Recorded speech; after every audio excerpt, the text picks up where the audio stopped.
Price the lord. ಯೇಸು ಕ್ರಿಸ್ತನ ಪ್ರೀತಿಯುಳ್ಳ ಶ್ರೇಷ್ಠವಾದ ನಾಮದಲ್ಲಿ ನಿಮ್ಮೆಲ್ಲರಿಗೂ ಈ ದಿನ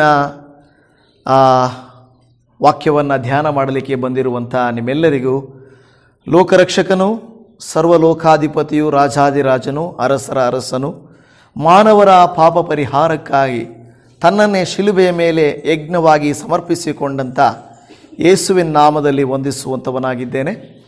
ದೇವರ ವಾಕ್ಯಗಳು ಎಲ್ಲ ಸಂದರ್ಭಗಳಲ್ಲಿ, ಎಲ್ಲ ಕಾಲಗಳಲ್ಲಿ ನಾವು ಧ್ಯಾನ ಮಾಡಬಹುದು. ಕೇವಲ ಈ ದಿನ ಮಾತ್ರ, ಈ ಸಮಯ ಮಾತ್ರ ಎಂದು ನಾವು ಅಂದುಕೊಳ್ಳುವುದಲ್ಲ. ಎಲ್ಲ ಸಮಯಗಳಲ್ಲಿ ಯಾವುದೇ ವಾಕ್ಯವನ್ನು ನಾವು ಧ್ಯಾನ ಮಾಡಬಹುದು. ಆದರೂ ಕೂಡ ಈ ದಿನ ಪ್ರತ್ಯೇಕವಾಗಿ ಅನೇಕ ಸಭೆಗಳವರು, ಅನೇಕ ಡಿನಾಮಿನೇಷನ್ಗಳವರು ಪಾಮ್ ಸಂಡೇ, ಗರಿಗಳ ಹಬ್ಬ ಎಂದು ಕರೆಯುತ್ತಾರೆ. ಏನಿದರ ಪ್ರಾಮುಖ್ಯತೆ ಅಂದರೆ, ಲೆಂಟ್ ಸೀಸನ್ನ ಅಂದರೆ 40 ದಿವಸಗಳು ಶ್ರಮೆ ಮರಣ ದಿನಗಳು, ಉಪವಾಸ ಕಾಲ, ಇಲ್ಲವೇ ತಪಸ್ಸು ಕಾಲ ಎಂದು ವಿಧ ವಿಧವಾಗಿ 40 ದಿವಸ ಕಾಲ ಕ್ರೈಸ್ತರು ತಮ್ಮನ್ನು ತಾವು ಪ್ರಾರ್ಥನೆಗಳಲ್ಲಿ, ಭಕ್ತಿ ಕೂಟಗಳಲ್ಲಿ, ದೇವರ ವಾಕ್ಯದಲ್ಲಿ, ಅದರಲ್ಲಿ ಪ್ರತ್ಯೇಕವಾಗಿ ಯೇಸು ಕ್ರಿಸ್ತರು ಪಟ್ಟಿರುವ ಶ್ರಮೆ ಮತ್ತು ಮರಣ ಇವುಗಳನ್ನು ಮತ್ತು ಪುನರುತ್ಥಾನ, ಈ 3 ಅಂಶಗಳನ್ನು ಒಳಗೊಂಡಿರುವಂಥ ಒಂದು ಧ್ಯಾನವನ್ನು ಮತ್ತು ನೆನಪನ್ನು ಮತ್ತು ಆತನ್ನು ಆರಾಧಿಸುವುದನ್ನು ಮಾಡುತ್ತಾ ಇರುತ್ತಾರೆ. ಎಷ್ಟೋ ಜನರು ಇದನ್ನು ಪದ್ಧತಿಯಾಗಿ ಮಾತ್ರವೇ ಆಚರಿಸುತ್ತಾರೆ. ಎಷ್ಟೋ ಜನರು ಇದನ್ನು ಯಾಕೆ ಮಾಡಬೇಕು ಅಂತ ವಿರೋಧ ಕೂಡ ಮಾಡ್ತಾರೆ. ಆದರೆ ನನ್ನ ಪ್ರಿಯ ದೇವಜನವೇ, ಈ ಒಂದು ಸಂದರ್ಭವನ್ನು, ಈ ಪಾಮ್ ಸಂಡೇ ಅಂತ ಹೇಳುವಾಗ ಬೈಬಲಲ್ಲಿ ಅನೇಕ ಕಡೆಗಳಲ್ಲಿ ಉಲ್ಲೇಖವಾಗಿದೆ. ಅಂದರೆ ಇದನ್ನು ಆಚರಿಸಬೇಕು ಅಂತಲ್ಲ, ಆದರೆ ಅನೇಕರು ದೇವರ ಸಮ್ಮುಖಕ್ಕೆ ಬಂದಾಗ ಅವರು ತಮ್ಮ ಸಂತೋಷವನ್ನು ತೋರ್ಪಡಿಸುವುದಕ್ಕೆ ವಿಧ ವಿಧವಾದ ಕಾರ್ಯಗಳನ್ನು ಮಾಡುತ್ತಾ ಇದ್ದರು. ಅದರಲ್ಲಿ ಒಂದು ಈ ಪಾಮ್ ಸಂಡೇ. ಅಂದರೆ ನಿಮಗೆ ಗೊತ್ತಿದೆ ಏನಂದರೆ, ಈ ಕಾಲದಲ್ಲಿ ಉದಾಹರಣೆಗೆ ನಮ್ಮ ಒಂದು ರಾಜ್ಯದಲ್ಲಿ ನೀವು ನೋಡಿದ್ರೆ ಮೊನ್ನೆ ಯಾವುದೋ ಒಂದು ಹಬ್ಬ ಆಯ್ತಲ್ವ, ಯುಗಾದಿನ ಯಾವುದು, ಯುಗಾದಿ ಹಬ್ಬ. ಸೊ ಅಲ್ಲ, ಯುಗಾದಿ ಹಬ್ಬ. ಯುಗಾದಿ ಅಂತ ಹೇಳುವಾಗ ಒಂದು ಏನದು, ಎಲ್ಲ ಚಿಗುರ ಬಂದು ಹೊಡೆದಿರ್ತದೆ, ಹೌದಲ್ವಾ? ಯಾವುದದು? ಮಾವು ಆಗಿರ್ಬೋದು, ಬೇವು ಆಗಿರ್ಬೋದು, ಆಮೇಲೆ ಹೊಂಗೆ ಆಗಿರ್ಬೋದು, ಅನೇಕ ಮರಗಳು, ಹೆಚ್ಚಿನ ಶಾತ ಮರಗಳು ಏನು ಮಾಡ್ತವೆ ಅಂದರೆ, ಆಗಲೇ ಏನಾಗ್ತವೆ, ಎಲ್ಲವೂ ಹಳೆಯ ಎಲ್ಲ ಎಲೆಗಳು ಉದುರುಬಿಟ್ಟು ಹೊಸದಾಗಿ ಚಿಗುರಿರ್ತದೆ. ಸೊ ಅದನ್ನು ನಾವೇನು ಮಾಡ್ತೀವಿ, ನಾವು ವಸಂತ ಕಾಲ ಅಂತ ಕರಿತೀವಿ. ನಮಗೆ ವಸಂತ ಕಾಲ. ಆ ಸಂದರ್ಭದಲ್ಲಿ ಬೇಸಿಗೆಯು ಬಂದು, ಬೇಸಿಗೆಯಲ್ಲಿ ಈ ಎಲೆಗಳಿಂದ, ಅಚ್ಚು ಹಸರನೆಯ ಎಲೆಗಳಿಂದ ಒಂದು ಆಹ್ಲಾದಕರವಾದಂಥ ಗಾಳಿಯನ್ನು, ಒಂದು ಕಾಲವನ್ನು ಎದುರು ನೋಡುತ್ತೆ. ಅದಕ್ಕೆ ವಸಂತ ಕಾಲ ಎಂದು ಹೇಳುತ್ತಾ ಇದ್ದಾರೆ.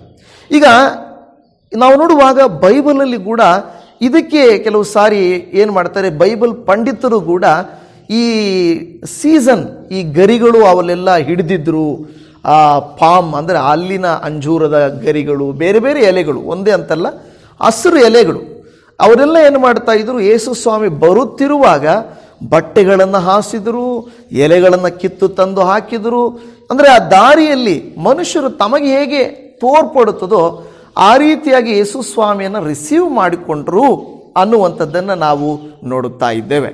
ಇದಕ್ಕೆ ಮುಖ್ಯವಾಗಿ ಇವತ್ತು ನಾವು ಇದನ್ನು ನೆನಪು ಮಾಡಿಕೊಳ್ತಾ ಇದ್ದೀವಿ. ಅಂದರೆ ನೆನಪು ಮಾತ್ರ, ಆಚರಣೆ ಅಲ್ಲ. 2000 ವರ್ಷಗಳ ಹಿಂದೆ ಮಾತ್ರ ಅಲ್ಲ, 2600 ವರ್ಷಗಳ ಹಿಂದೆ ಒಂದು ವೇಳೆ ಜಕರ್ಯನ ಪುಸ್ತಕ ನಾವು ಓದಿದ ಹಾಗೆ 9ನೇ ಅಧ್ಯಾಯ 9ನೇ ವಚನದಲ್ಲಿ ಕೂಡ ಈ ಒಂದು ಗರಿಗಳ ಕುರಿತಾಗಿ ಈ ಪ್ರವಾದನೆ ಏನು ಹೇಳಲ್ಪಟ್ಟಿದೆಯೋ, ಈ 21:5ರಲ್ಲಿ ನಾವು ಧ್ಯಾನ ಮಾಡುತ್ತೇವೋ, ಇದನ್ನು ಜಕರ್ಯನ ಗ್ರಂಥ 9ನೇ ಅಧ್ಯಾಯ 9ನೇ ವಚನದಲ್ಲಿ ಕೂಡ ಹೇಳಿರುವುದರ ಕುರಿತಾಗಿ ನಾವು ನೋಡುತ್ತೇವೆ. ವಾಕ್ಯ ನಾನು ಆಮೇಲೆ ಓದ್ತೇನೆ, ಆದರೆ ನಮ್ಮ ವಾಕ್ಯ ಬೇರೆ ಇದೆ. ಸೊ ಇದು ಹಿನ್ನೆಲೆಯಲ್ಲಿ ಜಕರ್ಯನೇ ಹೇಳುತ್ತಾನೆ, ಒಬ್ಬಾತನು ಈ ಒಂದು ಚಿಯೋನ್ ನಗರಿಯಲ್ಲಿ ಯೆರೂಸಲೇಮ್ ಪಟ್ಟಣವನ್ನು ಪ್ರವೇಶಿಸುತ್ತಾನೆ. ಆತನು ಏನಂದರೆ ಒಂದು ಪ್ರಾಯದ ಕತ್ತೆ, ಏನು ಕತ್ತೆ ಮರಿಯ ಮೇಲೆ ಹತ್ತಿ ಬರುತ್ತಾನೆ. ಆತನು ರಾಜಾದಿರಾಜನು, ಅರಸರ ಅರಸನು ಎಂದು ಜಕರ್ಯನು ಯೇಸು ಕ್ರಿಸ್ತರಿಗಿಂತ ಹಿಂದೆ ಒಂದು 600 ವರ್ಷಗಳ ಹಿಂದೆನೇ ಹೇಳಿದರು. ಅದು ಯೇಸುವಿನ ಹೆಸರಿನಲ್ಲಿ ಏನಾಗಿದೆ, ಅದು ನೆರವೇರಿದೆ. ಯೇಸು ಸ್ವಾಮಿ ಅದೇ ಎಕ್ಸಾಕ್ಟ್ ಆಗಿ ಅದನ್ನು ನೆರವೇರಿಸುವುದಕ್ಕಾಗಿ ತನ್ನ ಶಿಷ್ಯರಿಗೆ ಹೇಳ್ತಾರೆ, ನೀವು ಇಂಥ ಊರಿಗೆ ಹೋಗ್ರಿ, ಅಲ್ಲಿ ಒಂದು ಕತ್ತೆ ಮರಿ ಇರುತ್ತದೆ, ಕತ್ತೆ ಮತ್ತು ಕತ್ತೆ ಮರಿ ಇರ್ತದೆ. ಆದರೆ ಪ್ರಾಯದ ಕತ್ತೆಯನ್ನು ನೀವು ಬಿಚ್ಚುವಾಗ ಯಜಮಾನನು ಬಂದು ಕೇಳಿದರೆ ಇದು ಸ್ವಾಮಿಗೆ ಬೇಕಾಗಿದೆ ಅಷ್ಟೇ ಹೇಳ್ರಿ ಅಂತ ಹೇಳಿದರು. ಅದೇ ರೀತಿಯಲ್ಲಿ ಹೋದರು. ಆಯಪ್ಪ ಕೇಳಿದ, ಇವರು ಹೇಳಿದ್ರು ಸ್ವಾಮಿಗೆ ಬೇಕು ಅಂದರು, ಅವರು ಕೊಟ್ಟರು, ಆ ಕತ್ತೆ ಮರಿಯನ್ನು ತಂದರು. ಆದರೆ ಪ್ರತ್ಯೇಕವಾಗಿ ಒಂದು ವಾಕ್ಯನ ಓದಿಕೊಂಡು ಆ ನಂತರ ನಾವು ಮುಂದಕ್ಕೆ ಹೋಗೋಣ. ಮತ್ತಾಯನು ಬರೆದ ಸುವಾರ್ತೆ 21ನೇ ಅಧ್ಯಾಯ ಅದರ 9ನೇ ವಚನವನ್ನು ನಾವು ಓದಿಕೊಳ್ಳೋಣ. ಮತ್ತಾಯನು ಬರೆದ ಸುವಾರ್ತೆ 21:9ನೇ ವಚನ. ಆತನ ಹಿಂದೆಯೂ ಮುಂದೆಯೂ ಗುಂಪಾಗಿ ಹೋಗುತ್ತಿದ್ದಂಥ ಜನರು, ದಾವೀದ ಕುಮಾರನಿಗೆ ಜಯ, ಕರ್ತನ ಹೆಸರಿನಲ್ಲಿ ಬರುವವನಿಗೆ ಆಶೀರ್ವಾದ, ಮೇಲಣ ಲೋಕಗಳಲ್ಲಿ ಜಯ ಎಂದು ಆರ್ಭಟಿಸುತ್ತಿದ್ದರು ಎಂದು ನಾವು ಅಲ್ಲಿ ನೋಡುತ್ತಾ ಇದ್ದೇವೆ ನನ್ನ ಪ್ರಿಯ ದೇವಜನವೇ. ಸೊ ಈ ಒಂದು ವಾಕ್ಯಗಳನ್ನು ನಾವು ಧ್ಯಾನ ಮಾಡುವಾಗ 9ನೇ ವಚನ, ದಾವೀದನ ಕುಮಾರನಿಗೆ ಜಯ, ಕರ್ತನ ಹೆಸರಿನಲ್ಲಿ ಬರುವವನಿಗೆ ಆಶೀರ್ವಾದ, ಮೇಲಣ ಲೋಕಗಳಲ್ಲಿ ಜಯ ಎಂಬುದಾಗಿ ಒಂದು ಸಣ್ಣ ಪ್ರಾರ್ಥನೆ ಮಾಡಿಕೊಳ್ಳೋಣ. ದೇವರೇ, ನಿನ್ನ ವಾಕ್ಯಗಳನ್ನು ಧ್ಯಾನ ಮಾಡಲಿಕ್ಕೆ ನಾವು ಹೋಗುವಾಗ ವಾಕ್ಯಗಳ ಗೂಢಾರ್ಥಗಳನ್ನು, ಮರ್ಮಗಳನ್ನು ನಮಗೆ ಬಯಲುಪಡಿಸಿರಿ. ಅದರಂತೆ ನಾವು ನಡ್ಕೊಳ್ಳುವಂತೆಯೂ ಅದರ ವೈಶಿಷ್ಟ್ಯತೆಯನ್ನು ತಿಳಿದುಕೊಳ್ಳುವಂತೆಯೂ ಕೃಪೆಯನ್ನು ತೋರಿಸಿರಿ. ಈ ದಿನ ನಮ್ಮನ್ನೇ ನಿನ್ನ ಕೈಯಲ್ಲಿ ಒಪ್ಪಿಸಿಕೊಡುತ್ತಾ ಇದ್ದೇವೆ. ನಮ್ಮನ್ನು ಕನಿಕರಿಸಿರಿ, ಅನುಗ್ರಹಿಸಿರಿ. ಯೇಸುವಿನ ನಾಮದಲ್ಲಿ ತಂದೆಯೇ, ಆಮೆನ್. ಹೀಗಾಗಿ ನಾನು ಹೇಳಿದ ಹಾಗೆ ಈ ಒಂದು ಕಾರ್ಯ ಇಲ್ಲಿ ನೀವು ಇಂದಿನ ವಾಕ್ಯಗಳನ್ನೆಲ್ಲ ನೀವು ನೋಡಿದ್ರೆ ಅದರ ಪೂರ್ತಿ ವಿವರಣೆ ಗೊತ್ತಾಗುತ್ತೆ. ನಾನು ಒಂದೊಂದು ರೆಫರೆನ್ಸನ್ನು ತೆಗೆದು ನಿಮಗೆ ಹೇಳಲಿಕ್ಕಾಗಲ್ಲ ಅಂತ ನಾನು ಒಂದು ರೀತಿಯಾಗಿ ಸ್ಟೋರಿಯಾಗಿ ನಾನು ನಿಮಗೆ ಹೇಳಿಬಿಟ್ಟೆ. ಈಗ 2600 ವರ್ಷಗಳ ಹಿಂದೆ ಹೇಳಲ್ಪಟ್ಟಿರುವಂಥ ಈ ಕಾರ್ಯವನ್ನು ಇವತ್ತು ನಾವು ನೆನಪು ಮಾಡಿಕೊಳ್ತೇವೆ. ಜಕರ್ಯನು ಏನನ್ನು ಪ್ರವಾದಿಸಿದ್ದನೋ ಅದು ಯೇಸು ಸ್ವಾಮಿ ತನ್ನ ಜೀವಿತದಲ್ಲಿ ನೆರವೇರಿಸಿದನು. ನೀವು 21ನೇ ಅಧ್ಯಾಯದ ಮತ್ತಾಯನ ಸುವಾರ್ತೆಯಲ್ಲಿ 5ನೇ ವಚನವನ್ನು ನೋಡುವಾಗ ಈ ಮಾತು ಅಲ್ಲಿ 4ನೇ ವಚನ ಹೇಳುತ್ತದೆ, ಒಬ್ಬ ಪ್ರವಾದಿಯ ಮುಖಾಂತರ ಹೇಳಿದ ಮಾತು ನೆರವೇರುವಂತೆ ಇದು ಆಯಿತು. ಆ ಮಾತು ಏನೆಂದರೆ, ಚೀಯೋನ್ ನಗರಿಗೆ ನೋಡು, ನಿನ್ನ ಅರಸು ನಿನ್ನ ಬಳಿಗೆ ಬರುತ್ತಾನೆ, ಆತನು ಶಾಂತ ಗುಣವುಳ್ಳವನಾಗಿಯೂ ಕತ್ತೆಯನ್ನು, ಹೌದು ಪ್ರಾಯದ ಕತ್ತೆ ಮರಿಯನ್ನು ಹತ್ತಿದವನಾಗಿ ಬರುತ್ತಾನೆಂದು ಹೇಳಿರಿ ಎಂಬುದಾಗಿ. ಈಗ ಒಬ್ಬ ಅರಸು ಎಂದು ಇಲ್ಲಿ ಹೇಳುತ್ತಾ ಇದೆ. ಅರಸರು ಅಂದರೆ ಸಾಧಾರಣವಾಗಿ ಒಂದು ರಥದಲ್ಲಿ ಬರುತ್ತಾರೆ, ಇಲ್ಲವೇ ಕನಿಷ್ಠ ಕುದುರೆಯಲ್ಲಾದರೂ ಬರುತ್ತಾರೆ, ಇಲ್ಲ ಏನೋ ಮನುಷ್ಯರನ್ನಾದರೂ ಒತ್ತಿಸಿಕೊಂಡಾದರೂ ಬರುತ್ತಾರೆ.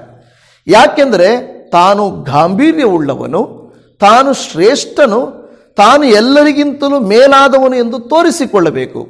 ಆದರೆ ಇತಿಹಾಸದಲ್ಲಿ ಯೇಸು ಸ್ವಾಮಿ ಮಾತ್ರವೇ ಕತ್ತೆ ಮರಿಯನ್ನು ಹತ್ತಿ ಅರಸನಂತೆ ಬಂದಿದ್ದು. ಈಗ ಕತ್ತೆಯನ್ನು ಏನು ಮಾಡುತ್ತಾರೆ, ಸಾಧಾರಣವಾಗಿ ಒಂದು ವಾಹನವಾಗಿ ಉಪಯೋಗಿಸ್ತಾರೆ. ಅದನ್ನು ಒಂದು ವೇಳೆ ಲಗೇಜ್ ಹಾಕ್ಕೊಂಡು ಹೋಗ್ಲಿಕ್ಕೂ, ಈಗಿನ ಕಾಲದಲ್ಲಿಲ್ಲ, ಮೊದಲು ಗಾಡಿಗಳಿಲ್ಲದೆ ಇದ್ದಾಗೆಲ್ಲ ಹೆಚ್ಚು ಏನಂದರೆ ಕತ್ತೆಯ ಮೇಲೆ ಭಾರವನ್ನು ಹಾಕ್ತಾ ಇದ್ರು. ಯಾಕೆ ಕತ್ತೆಯ ಮೇಲೆ ಭಾರ ಹಾಕ್ತಾ ಇದ್ರು ಅಂದರೆ, ಕತ್ತೆ ಭಾರವನ್ನು ಹೊರುವುದಕ್ಕೆ ಸೂಕ್ತವಾದ ಪ್ರಾಣಿ.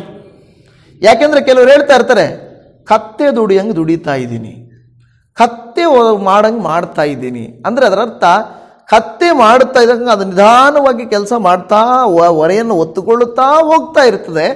ಈಗ ಯೇಸು ಸ್ವಾಮಿ ಈ ಕತ್ತೆ ಎಂಬ ಪ್ರಾಣಿಯನ್ನು ಆಯ್ಕೆ ಮಾಡಿದ್ದಕ್ಕೆ ಕಾರಣ ಏನೆಂದರೆ, ಮುಂಚೆನೇ ಪ್ರವಾದಿಯಾದಂಥ ಜಕರ್ಯನು ನುಡಿದ ನುಡಿ ನಾವು ನೋಡಿ, ಈಗಾಗಲೇ ಹೇಳಿದ್ದೇನೆ ನಾನು, ಜಕರ್ಯ 9:9 ಈ ವಾಕ್ಯವು ಇದೆ. ಇದೇ ಸೇಮ್ ವಾಕ್ಯ, ನಾವು ತೆಗಿಬೇಕಾಗಿಲ್ಲ. ಅಲ್ಲಿ ಹೇಳುತ್ತದೆ, ಚೀಯೋನ್ ನಗರಿಗೆ ಹೇಳುವಂಥ ಮಾತು ನೋಡು, ನಿನ್ನ ಅರಸು ನಿನ್ನ ಬಳಿಗೆ ಬರುತ್ತಾನೆ. ಈ ಚೀಯೋನ್ ಪ್ರಾಂತ್ಯದಲ್ಲಿರುವಂಥ ಯೆರೂಸಲೇಮ್ ಪಟ್ಟಣದಲ್ಲಿ ಯೇಸು ಸ್ವಾಮಿ ಆತನೇ ಬರುತ್ತಾನೆ. ಆತನು ಬೇಕೆಂದು ಬರುತ್ತಾನೆ, ಏಕೆಂದರೆ ಅದು ನೆರವೇರಿಸಬೇಕಾದಂಥ ಕಾಲ. ಬೈಬಲಲ್ಲಿ ನಾವು ನೋಡುವ ಪ್ರತಿಯೊಂದು ವಾಕ್ಯಕ್ಕೂ ಖಂಡಿತವಾಗಿಯೂ ಹಿನ್ನೆಲೆ ಉಂಟು. ಯಾವ ವಾಕ್ಯವೂ ಇಲ್ಲಿ ನಿಷ್ಪ್ರಯೋಜನವಲ್ಲ, ವ್ಯರ್ಥವಾದದ್ದಲ್ಲ. ಈ ಒಂದು ವಾಕ್ಯಗಳು ಖಂಡಿತವಾಗಿ ಅರ್ಥಪೂರ್ಣವಾಗಿರುವುದು. ಇಲ್ಲಿ ಹೇಳ್ತಾ ಇದೆ, ಆತನು ಎಂಥವನು? ಆತನು ಎಂಥವನೆಂದರೆ ಆತನು ಶಾಂತ ಗುಣವುಳ್ಳವನಾಗಿದ್ದಾನೆ. ಅರಸರಂದ್ರೆ ಏನು ಮಾಡ್ತಾರೆ? ತಮ್ಮನ್ನು ತಾವು ಹೆಚ್ಚಿಸಿಕೊಳ್ತಾರೆ. ನಾನು ಅರಸ.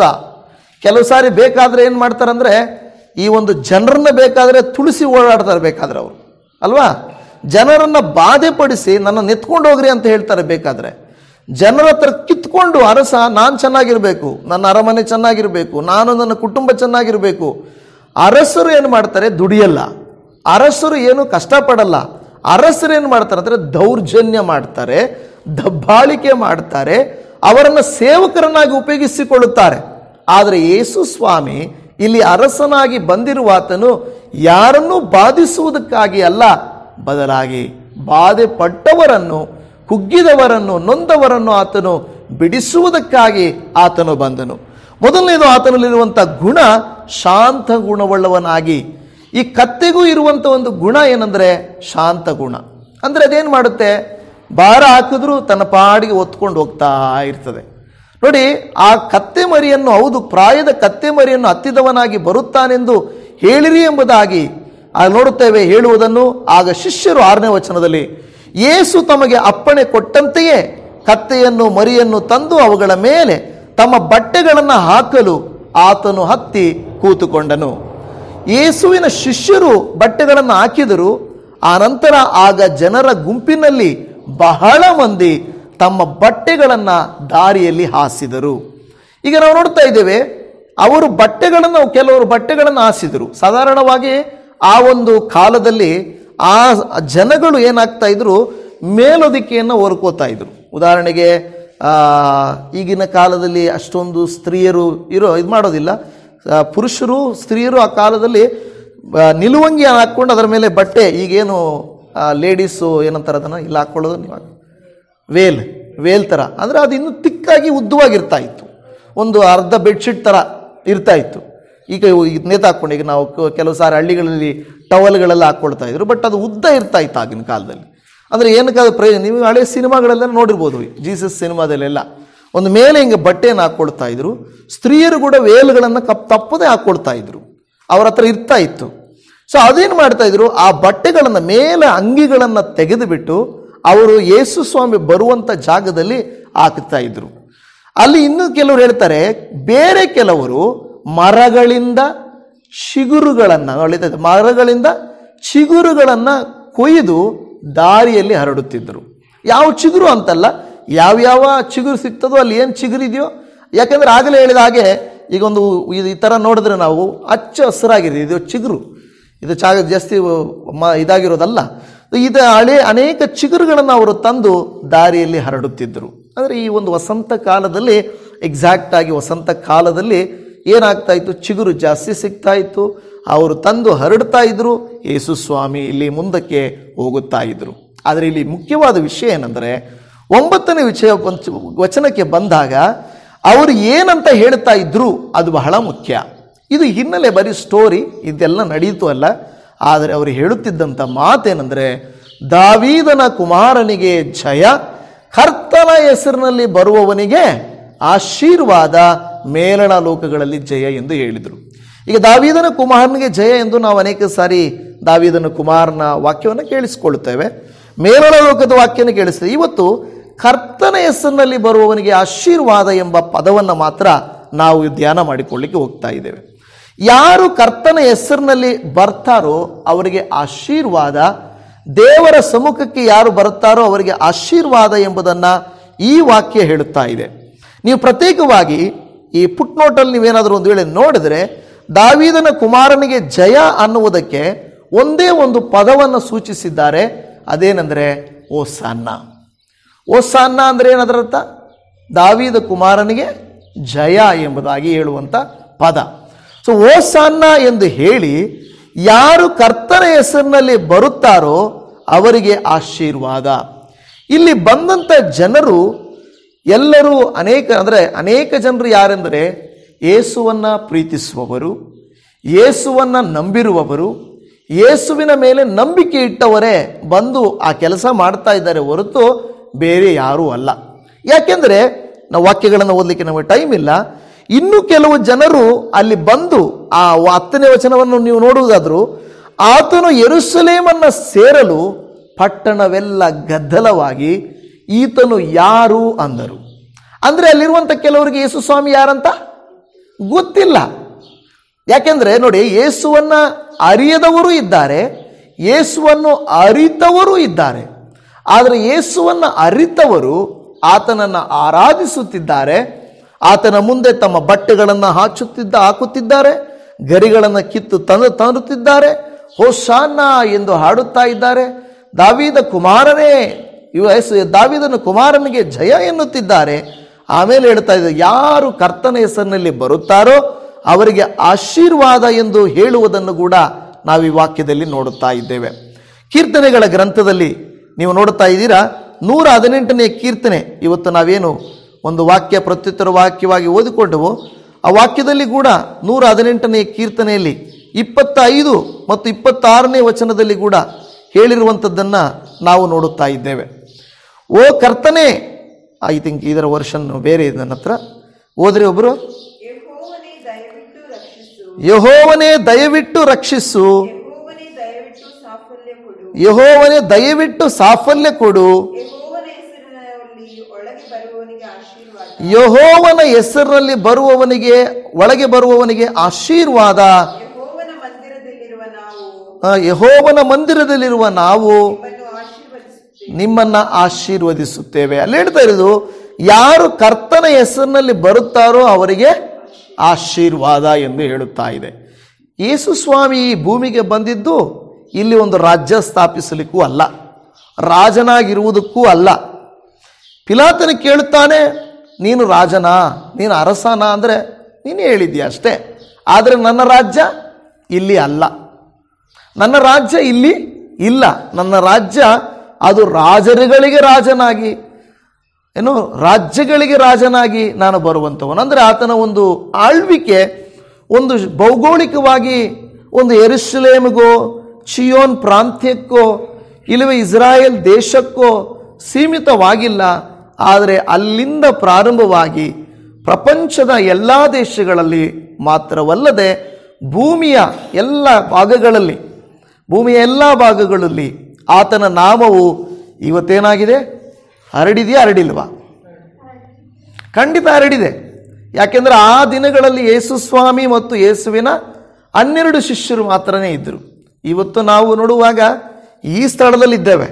ಅಂದರೆ ಈ ರೀತಿಯಾಗಿ ನೀವು ನೋಡುವುದಾದರೆ ಪ್ರಪಂಚದ ಎಲ್ಲ ದೇಶಗಳಲ್ಲಿ ಎಲ್ಲ ಭಾಷೆಗಳಲ್ಲಿ ಆರಾಧಿಸುವವರು ಇದ್ದಾರೆ ಅಂದರೆ ಅದು ಯೇಸು ಸ್ವಾಮಿಯ ಮಾತ್ರನೇ.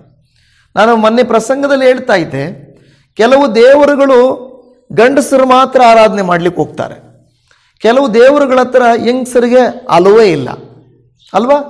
ಕೆಲವು ದೇವರುಗಳ ಬಳಿಯಲ್ಲಿ ಮಕ್ಕಳಿಗೆ ಅಲೋ ಇಲ್ಲ, ಬರಬಾರ್ದವರು.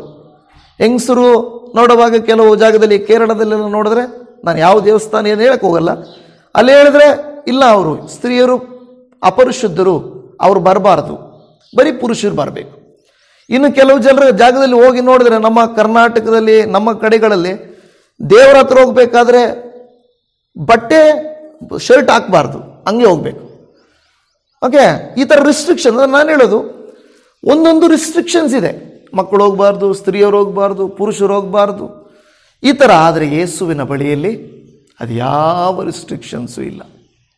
ಯಾಕೆಂದರೆ ಆತನು ಸರ್ವರಿಂದ ಆರಾಧಿಸಲ್ಪಡುವ ದೇವರು, ಸರ್ವ ಜನಾಂಗಗಳಿಂದ ಆರಾಧಿಸಲ್ಪಡುವ ದೇವರು. ಅದಕ್ಕೆ ಆತನ ಕುರಿತಾಗಿ ಹೇಳ್ತದೆ, ಯಾರೇ ಅದಕ್ಕೆ ಡೋರ್ ಕ್ಲೋಸ್ ಮಾಡಲ್ಲ. ನಿಮಗೆ ನೀವು ಬೇಡ, ನೀವು ಈ ಕುಲದವರು, ಇಲ್ಲ ನೀವು ಈ ಭಾಷೆಯವರು, ಇಲ್ಲ ನೀವು ಈ ಪ್ರಾಂತ್ಯದವರು, ನೀವು ಬುಡಕಟ್ಟು ಜನಾಂಗದವರು, ಹೀಗೆ ಡೋರ್ ಕ್ಲೋಸ್ ಮಾಡಲ್ಲ. ಯಾರೇ ಕರ್ತನ ನಾಮದಲ್ಲಿ ಬರಲಿ ಅವರಿಗೆ ಯೇಸುವಿನಿಂದ ಆಶೀರ್ವಾದ ಉಂಟು. ಕೆಲವರು ಹೇಳ್ತಾರೆ, ಅಬ್ರಹಾಮನ ಸಂತತಿಯವರಿಗೆ ಮಾತ್ರವೇ ಈ ಬೈಬಲ್ ಮತ್ತು ಈ ಯೇಸು ಸ್ವಾಮಿ ಎಂದು ಹೇಳುತ್ತಾರೆ. ಆದರೆ ಬೈಬಲ್ ಆ ರೀತಿಯಾಗಿ ಹೇಳೋದಿಲ್ಲ. ನಾವೆಲ್ಲರೂ ಅಬ್ರಹಾಮನ ವಂಶಕ್ಕೆ ಸೇರಿಸಲ್ಪಟ್ಟವರು. ಯಾರ್ಯಾರು ಯೇಸುವನ್ನು ನಂಬುತ್ತಾರೋ, ಅಂಗೀಕರಿಸುತ್ತಾರೋ ಅವರೆಲ್ಲರೂ ನಾವು ಅಬ್ರಹಾಮನ ವಂಶಕ್ಕೆ ಹೊಸದಾಗಿ ಸೇರಿಸಲ್ಪಟ್ಟವರು. ನಮ್ಮೆಲ್ಲರಿಗಾಗಿ ಕರ್ತನಿದ್ದಾನೆ. ಇವತ್ತು ದೇವರು ಅಲ್ಲಿದ್ದಾಗ ಕೆಲವರು ಮಾತ್ರ ದೇವರನ್ನು ನಂಬಿದರು, ಇನ್ನು ಕೆಲವರು ಈತನು ಯಾರು ಅಂತ ಕೇಳಿದರು. ಆದರೆ ಇನ್ನೊಂದು ವಿಷಯ, ಅಲ್ಲಿ ಇನ್ನೊಂದು ಗುಂಪಿನವರಿದ್ದಾರೆ. 11ನೇ ವಾಕ್ಯ, ಮತ್ತಾಯನ ಬರೆದ ಸುವಾರ್ತೆ 21:11. ಅದಕ್ಕೆ ಆ ಜನರ ಗುಂಪಿನಲ್ಲಿರುವವರು, ಈತನು ಆ ಪ್ರವಾದಿ ಗಲಿಲಾಯದ ನಜರೇತಿನ ಯೇಸು ಅಂದರು. ಈಗ ನೋಡಿ, ಒಬ್ಬೊಬ್ಬರು ಒಂದೊಂದು ಹೇಳ್ತಾ ಇದ್ದಾರೆ. ಒಂದು ಗುಂಪು ಏನಂತ ಹೇಳ್ತಾ ಇದ್ದಾರೆ? ಓಸಾನ್ನ, ದಾವೀದ ಕುಮಾರನಿಗೆ ಜಯ, ಕರ್ತನ ಹೆಸರಿನಲ್ಲಿ ಬರೋನಿಗೆ ಜಯ, ಮೇಲಣ ಲೋಕಗಳಲ್ಲಿ ಜಯ, ಇದನ್ನು ಕೂಗ್ತಾ ಇದ್ದಾರೆ. ಇನ್ನು ಕೆಲವರು ಏನು ಹೇಳ್ತಾ ಇದ್ದಾರೆ? ಯಾರೀತನು, ಗೊತ್ತಿಲ್ಲ ಯಾರೀತನು ಅಂತ ಹೇಳ್ತಾ ಇದ್ದಾರೆ. ಈಗ ಇನ್ನೊಂದು ಗುಂಪಿನವರು ಏನು ಹೇಳ್ತಾ ಇದ್ದಾರೆ? ಈತನು ಪ್ರವಾದಿ. ಯೇಸು ಸ್ವಾಮಿ ಪ್ರವಾದಿ ಅಲ್ಲ. ಯಾಕೆ ಗೊತ್ತಾ? ಪ್ರವಾದಿ ಎನ್ನುವಂಥದ್ದು ಒಂದು ಮಾನುಷಿಕ ಜ್ಞಾನ ಅಷ್ಟೇ. ಯೇಸು ಸ್ವಾಮಿಯನ್ನ ಕೆಲವರು ನಂಬ್ತಾರೆ. ಏನಂತ ನಂಬ್ತಾರೆ? ಆತನು ಒಳ್ಳೆಯ ಬೋಧಕ, ಇನ್ನು ಕೆಲವರು ಆತನು ಒಳ್ಳೆಯ ನಾಯಕ, ಒಳ್ಳೆಯ ಪ್ರವಾದಿ, ಬರಬೇಕಾದಂಥವನು, ಹೀಗೆ ಎಲ್ಲ ಹೇಳ್ತಾರೆ. ಪೇತ್ರನ ಬಳಿಯಲ್ಲಿ ಯೇಸು ಸ್ವಾಮಿ ಒಂದು ಸಾರಿ ಪ್ರಶ್ನಿಸ್ತಾರೆ. ಪೇತ್ರ, ಜನರು ನನ್ನನ್ನು ಯಾರೆನ್ನುತ್ತಾರೆ ಅಂತ ಕೇಳಿದಾಗ ಪೇತ್ರನೇನು ಹೇಳ್ದ? ಸ್ವಾಮಿ, ಕೆಲವರು ನೀನು ಬರಬೇಕಾದ ಏಲಿಯನು ಅಂತ ಹೇಳ್ತಾರೆ, ನೀನು ನಿಜವಾಗಿಯೂ ಒಂದು ದೇವರ ಶಕ್ತಿ ಅಂತ ಹೇಳ್ತಾರೆ, ನೀನು ಒಳ್ಳೆ ಬೋಧಕ ಅಂತ ಹೇಳ್ತಾನೆ, ಏನೇನೋ ಅಂತ ಇದ್ದಾರ. ಅದಕ್ಕೆ ಯೇಸು ಸ್ವಾಮಿ ಕೇಳ್ತಾರೆ ಪೇತ್ರನ ಹತ್ರ, ಪೇತ್ರ, ನೀನು ನನ್ನನ್ನು ಯಾರೆಂದುಕೊಳ್ಳುತ್ತಿ ಅಂದರು. ಅವನು ಯೋಚನೆ ಮಾಡ್ತಾನೆ. ಆತನು ಹೇಳ್ತಾನೆ, ನೀನು ಬರಬೇಕಾದ ದೇವರ ಕುಮಾರನು, ನೀನು ಬರಬೇಕಾದ ದೇವರ ಕುಮಾರನು, ದೇವರಿಂದ ಇಳಿದು ಬಂದವನು ನೀನು ಲೋಕ ರಕ್ಷಕನು ಎಂದು ಹೇಳಿದನು. ಅದಕ್ಕೆ ಯೇಸು ಸ್ವಾಮಿ ಹೇಳಿದರು, ಈ ಮರ್ಮವನ್ನು ನಿನಗೆ ರಕ್ತ ಮಾಂಸಗಳು ನಿನಗೆ ತಿಳಿಯಪಡಿಸಲಿಲ್ಲ, ತಂದೆ ದೇವರೇ ನಿನಗೆ ತಿಳಿಯಪಡಿಸಿದ್ದಾನೆ. ಅಂದರೆ ಇದು ಸತ್ಯ. ಆಮೆನ್. ಇದು ಸತ್ಯ, ಇದು ನಿನಗೆ ತಿಳಿಯಪಡಿಸಿದೆ. ಇವತ್ತು ದೇವಜನವೇ, ಜನರ ಗುಂಪು ಇವತ್ತು ಕೂಡ ಸಭೆಗಳಲ್ಲಿಯೂ ಕೂಡ, ನಾನು ಹೇಳ್ತಾ ಇದ್ದೀನಿ, ಇಲ್ಲಿರುವ ನಾವಾಗಿರಬಹುದು, ಬೇರೆ ಸಭೆಗಳಲ್ಲಾಗಿರಬಹುದು, ಈ 3 ರೀತಿಯಾದಂಥ ಗುಂಪು ಇದ್ದೇ ಇರ್ತದೆ. ಇನ್ನೂ ಯೇಸು ಯಾರು ಎಂದು ಸರಿಯಾಗಿ ಗೊತ್ತೇ ಇಲ್ಲ, ಆದರೆ ಗರಿಗಳು ಹಿಡ್ಕೊಂಡು ಬಂದ್ಬಿಡ್ತಾರೆ. ಯಾಕೆಂದರೆ ಗರಿಗಳ ಹಬ್ಬ, ಯಾಕೆಂದರೆ ಕ್ರಿಸ್ಮಸ್, ಗರಿಗಳ ಹಬ್ಬ, ಈಸ್ಟರ್, ಇವುಗಳಿಗೆ ಸ್ವಲ್ಪ ಖುಷಿಯಾಗಿರ್ತದೆ. ಚೆನ್ನಾಗಿ ಡ್ರೆಸ್ ಗಿಸ್ ಮಾಡಿಕೊಂಡು ನೀಟಾಗಿ ತುಂಬ ಜನ ಬರ್ತಾರೆ. ಅವತ್ತು ವಿಶೇಷವಾದ ಕೂಟಗಳಿಗೆ ತುಂಬ ಜನ ಬರ್ತಾರೆ. ಯಾಕೆಂದರೆ ಏನೋ ಒಂದು ವಿಶೇಷತೆ ಇದೆ ಅಂತ. ಆದರೆ ಅವ್ರಿಗೇನಾದರೂ ಒಂದು ವಾಕ್ಯ ಹೇಳಿ, ಬಾಯಿಪಾಠ ವಚನ ಅಂತ ಕೇಳಿ, ಗೊತ್ತಿಲ್ಲ. ಈಗ ಫಾರಿನಲ್ಲಿ ಕೆಲವರೆಲ್ಲ ಒಂದು ಇಂಟರ್ವ್ಯೂಸ್ ಮಾಡ್ತಾರೆ. ನೀವು ವಿಡಿಯೋಸ್ ನೋಡಿರ್ತಿಲ್ಲ ಗೊತ್ತಿಲ್ಲ, ಇಂಟರ್ವ್ಯೂ ಮಾಡ್ತಾರೆ. Are you Christian? Yes, I am Christian.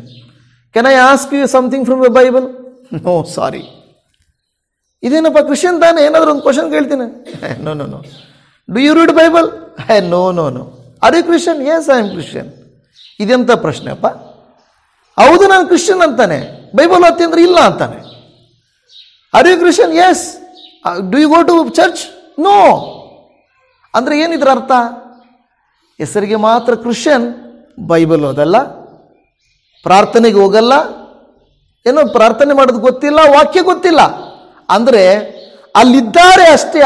ಅವ್ರಿಗೆ ನಿಜವಾಗಿಯೂ ಜೀಸಸ್ ಯಾರು ಅಂತ ನಿಜವಾಗಿಯೂ ಬಹಳ ನಮ್ಮ ಅಂದರೆ ಫಾರಿನ್ಸಲ್ಲಿ ಹೋದರೆ ಅದು ಆಶ್ಚರ್ಯ ಅನಿಸುತ್ತದೆ. ಕ್ರಿಶ್ಚಿಯನ್ಸ್ ಹೇಳೋದು ಏನಾಗ್ಬಿಟ್ಟಿದೆ, ಅದಕ್ಕೆ ವಾಕ್ಯದ ಶಕ್ತಿ ಇದ್ದಾಗ ಅಮೇರಿಕಾ ದೇಶವು ವಿಶ್ವಕ್ಕೆ ದೊಡ್ಡಣ್ಣ ಅಂತ ಹೇಳ್ತಾ ಇದ್ರು. ಅವಾಗ ಅವರೆಲ್ಲ ಇದ್ದ ಆ ಪ್ರಧಾನ ಅಧ್ಯಕ್ಷರುಗಳು ಇದ್ದಾಗ, ಜಾರ್ಜ್ ವಾಷಿಂಗ್ಟನ್ ಆಗಿರ್ಬೋದು, ಈ ಬೇರೆ ಬೇರೆ ಇದ್ದಾಗ ಹೇಗಿತ್ತು ಗೊತ್ತಾ? ವಿ ಟ್ರಸ್ಟ್ ಇನ್ ಗಾಡ್, ನಾವು ದೇವರಲ್ಲಿ ಭರವಸೆ ಇಡುತ್ತೇವೆ ಎಂದಿದ್ರು. ಅದಕ್ಕೆ ಅವರ ದೇಶ ಓಡ್ತು ಹಂಗೆ, ಆಶೀರ್ವಾದದ ಮೇಲೆ ಅವರು ದೇವರನ್ನ ಆಶ್ರಯಿಸಿದರು. ಪ್ರೆಸಿಡೆಂಟ್ಗಳೇ ಏನು ಮಾಡಿದ್ರು? ದೇವರು ಮುಖ್ಯ ನಮಗೆ ಅಂತ ಹಿಡಿದಿದ್ರು. ಆದರೆ ರೀಸೆಂಟಾಗಿ ಅಮೇರಿಕಾದಲ್ಲಿ ಅದು ಯಾವುದೋ ಒಂದು ಪ್ರೋಗ್ರಾಮಲ್ಲಿ, ಲಾಸ್ ಏಂಜಲ್ಸಲ್ಲಿ ಎಲ್ಲೋ ಒಂದು ಕಡೆ ಪ್ರೋಗ್ರಾಮ್ ಮಾಡಿದಾಗ ಎಲ್ಲರಿಗೂ ವೋಟಿಂಗ್ ಕೊಟ್ಟರು. ದೇವ್ರು ಬೇಕಂದ್ರೆ ಬೇಡ ಅಂತ 0 ಅಂತೆ. ದೇವ್ರು ಅವಾಗ ಅಲ್ಲಿ ನಗಬಾಟು ಮಾಡ್ತಾರೆ. ಅಯ್ಯೋ, ದೇವರಿಗೆ 0, ಯಾರಿಗೂ ದೇವ್ರು ಬೇಡ ಅಂತೇಳಿ. ಅಂದರೆ ಅದರಿಂದ ಏನೋ ಆಯಿತು ಅಂತ ನಾನು ಹೇಳ್ತಾ ಇಲ್ಲ. ಆದರೆ ದೇವರು ಅಂತ ನಿಜವಾಗಿ ಬಂದಾಗ ಎಷ್ಟೋ ಜನಕ್ಕೆ ಗೊತ್ತಿಲ್ಲ. ಅಂದ್ರೆ ಇಲ್ಲಿ 3 ರೀತಿಯಾದಂಥ ಜನ ಇದ್ದಾರೆ. ಅದರಲ್ಲಿ ನಾವ್ಯಾರಾಗಿದ್ದೇವೆ? ಒಂದು ಗುಂಪು, ಓಸಾನ್ನ, ನೀನು ನಿಜವಾಗಿಯೂ ದೇವಕುಮಾರನು, ನೀನು ಬರಬೇಕಾದಂಥ ಲೋಕಕ್ಕೆ ಬರಬೇಕಾದ ರಕ್ಷಕನು ಎಂದು ನಿಜವಾಗಿ ಒಳಗಿನಿಂದ ಆರಾಧನೆ ಮಾಡ್ತಾ ಇದ್ದಾರೆ. ಆತನ ಮುಂದೆ ನಿಂತು ಆತನಿಗೆ ಅಡ್ಡ ಬಿದ್ದು ಆತನನ್ನು ಬರಮಾಡಿಕೊಳ್ಳುತ್ತಾ ಇದ್ದಾರೆ. ಇನ್ನೊಂದು ಗುಂಪು ಕೇಳ್ತಾ ಇದ್ದಾರೆ, ಯಾರಿವರು ಅಂತ ಕೇಳ್ತಾ ಇದ್ದಾರೆ. ಯಾರೋ ಗೊತ್ತಿಲ್ಲದೆ ಅಲ್ಲಿದ್ದಾರೆ. ಈ ದಿನಗಳಲ್ಲಿ ಎಷ್ಟೋ ಜನ ನಮ್ಮ ಸುತ್ತಲೂ ಯೇಸುವನ್ನು ಅರಿಯದೇ ಇದ್ದಾರೆ. ನೋಡುವಾಗ ತುಂಬ ದುಃಖ ಆಗುತ್ತೆ. ಕಾರಣ ಏನು ಗೊತ್ತಾ? ಇನ್ನೂ ಜಾತಿ ಪದ್ಧತಿ ಅಲ್ವಾ? ಹಳ್ಳಿಗಳಿಗೆ ನೀವು ಹೋಗ್ರಿ, ಅಯ್ಯಯ್ಯೋ, ನಮ್ಮ ಹಳ್ಳಿಯಲ್ಲಿ ಲಿಟ್ರಲ್ ಆಗಿ ನಮ್ಮ ಹಳ್ಳಿಯಲ್ಲಿ ಹೇಳಬೇಕಾದ್ರೆ ಈಗಲೂ ಏನೋ ಪ್ರಪಂಚ ಎಲ್ಲೋ ಹೋಗಿದೆ, ಮಾಡ್ರನ್ ಅಂತ ಹೇಳಿ ಹೋಗ್ತಾ ಇದ್ದೀವಿ. ನಾವು ಚರ್ಚ್ಗೆ ಹೋದರೆ ಅಯ್ಯಯ್ಯ ಇವ್ರು ಚರ್ಚ್ಗೆ ಹೋಗ್ತಾರೆ ಅಂದರೆ ಈಗಲೂ ಏನಾಗಿದೆ, ಈಗಲೂ ಇನ್ನೂ ಜಾಸ್ತಿ ಆಗ್ತದೆ ಬರೋ ದಿನಗಳಲ್ಲಿ. ಈಗಲೂ ಅಲ್ಲ, ಇನ್ನೂ ಬರೋ ದಿನಗಳಲ್ಲಿ ಏನಾಗ್ತದೆ ಗೊತ್ತಾ? ಜಾಸ್ತಿ ಆಗ್ತದೆ. ಯಾಕೆಂದರೆ ಈ ಕೆಲವು ಜನ ಏನೀಗ ಸರ್ಕಾರ ನಡೆಸ್ತಾ ಇದ್ದಾರೋ ಅವ್ರೇನು ಮಾಡ್ತಾ ಇದ್ದಾರೆ, ಮತ್ತೆ ಅದೇ ಹಳೆ ಪದ್ಧತಿಯನ್ನು ತರಬೇಕು ಅಂತ ನೋಡ್ತಾ ಇದ್ದಾರೆ. ಜಾತಿ ಪದ್ಧತಿ ಈಗಲೂ ಹೇಳ್ತಾರೆ ಏನಂದರೆ, ಇಂಥ ಜಾತಿಯವರು ನನಗೆ ಓಟ್ ಹಾಕ್ರಿ ಅಂತ. ಇನ್ನು ಯಾವಾಗ ಉದ್ಧಾರ ಆಗುತ್ತೆ ನಮ್ಮ ದೇಶ? ಇದು ನಮ್ಮ ದೇಶದ ಕಥೆ ಮಾತ್ರ ಅಲ್ಲ, ಅನೇಕ ದೇಶಗಳಲ್ಲಿ ಇರುವಂಥದ್ದು ತಾರತಮ್ಯ. ಆದರೆ ಯೇಸು ಸ್ವಾಮಿ ಹೇಳೋದೇನೆಂದರೆ, ಯಾವ ಬೌಂಡ್ರೀಸ್ ಇಲ್ಲ. ಯಾರು ಕರ್ತನ ನಾಮದಲ್ಲಿ ಬರುತ್ತಾರೋ ಅವರಿಗೆ ಆಶೀರ್ವಾದ ಅಷ್ಟೇ. ನೋಡಿ, ದೇವರು ಹೆಣ್ಣು ಗಂಡು, ಮೇಲು ಕೀಳು, ಬಿಳಿ ಕಪ್ಪು, ಉನ್ನತ ಕೀಳು, ಯಾವುದನ್ನು ನೋ ಬೌಂಡ್ರೀಸ್. ಯಾರು ಕರ್ತನ ಸಮ್ಮುಖಕ್ಕೆ ಬರುತ್ತಾರೋ ಅವರಿಗೆ ಆಶೀರ್ವಾದ. ಆದರೆ ಇಲ್ಲಿ ಆಶೀರ್ವಾದ ಯಾರಿಗಂದರೆ, ಯಾರು ಕರ್ತನ ಬಳಿಯಲ್ಲಿದ್ದು ಕರ್ತನಲ್ಲಿ ಪಾಲು ಹೊಂದುತ್ತಾರೋ ಅವರಿಗೆ ಆಶೀರ್ವಾದ. ಇವರು ಯಾರು ಅಂತ ಗೊತ್ತಿಲ್ಲದಿರೋರ್ಗಲ್ಲ. ಇಲ್ಲವೇ ಇವತನು ಇನ್ನೊಂದು ಅಪಾರ್ಥ ಮಾಡಿಕೊಳ್ಳೋದು, 3ನೇ ಗುಂಪು, ಈತನು ಆ ಪ್ರವಾದಿ. ಅರ್ಥ ಆಗ್ತಾ ಇದೆಯಾ? ನೋಡಿ, ಇನ್ನೊಂದು ಗುಂಪಿಗೆ ಯೇಸು ಗೊತ್ತು ಯಾರು ಅಂತ, ಬಟ್ ಅದು ನಿಜವಾಗಿ ಯಾರು ಅಂತ ಗೊತ್ತಿಲ್ಲ. ಅರ್ಧಂಬರ್ಧ ಕ್ರಿಶ್ಚಿಯನ್ಸ್.